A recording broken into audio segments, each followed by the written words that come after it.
I am not about to show you a fast, easy recipe by speeding up the whole thing and then telling you it'll take you no time at home. No, let's make this recipe together in real time so that you can see the reality of how long it's going to take you to make the meal. Today we're going to make a tandoori chicken freezer meal.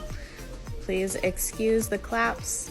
That is me trying to do some transitions for later video edits. The first thing you're gonna do when you're making a freezer meal is grab your gallon freezer bag. I absolutely love Ziploc.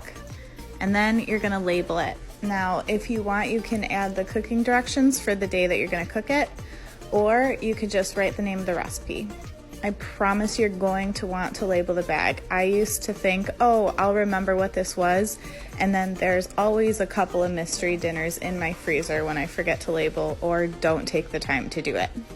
If you're using a gallon Ziploc bag, all you need is a Sharpie and you can write the name of the recipe on there. Super easy and it's fast. Now that we've added our chicken in there, that's the protein I love to use. We're also going to take some coconut milk, full fat coconut milk, and we're going to add that in there.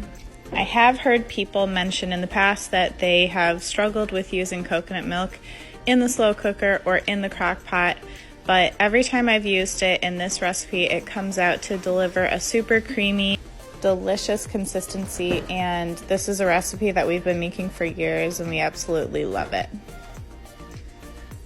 Once you have your coconut milk added, you're gonna go ahead and take a little bit of honey. I like to use organic or raw honey in my recipes, but you can have whatever you have on hand at your house. And now it's time for my favorite. This recipe does call for quite a few spices, but look at how beautiful that comes out to be. Every time I make this meal, I just want to take a picture of the spices. So you're going to take all of your seasonings that will give you this incredible, delicious tandoori chicken. You're going to put them together in a bowl and you are mixing them. And we're actually creating a tandoori spice blend right now. I prefer to make my spice blends at home because I know what ingredients are going into it. And I also try to buy organic seasonings and spices so that I know what food that I'm eating. Now that we have our tandoori spice blend, we're going to add that in with all of our other ingredients into the freezer bag, again with the fun transitions. And then we're going to take our freezer bag and seal it. We want to make sure that we get as much of the air out as possible. So you can kind of start to seal the bag, squeeze it, letting air run out as you're squeezing it down, seal it up, lie it flat. And you want to mix those ingredients together so that you get a good, thorough blend. And that's it. We just made that freezer meal together in real time. Check out my other videos for more.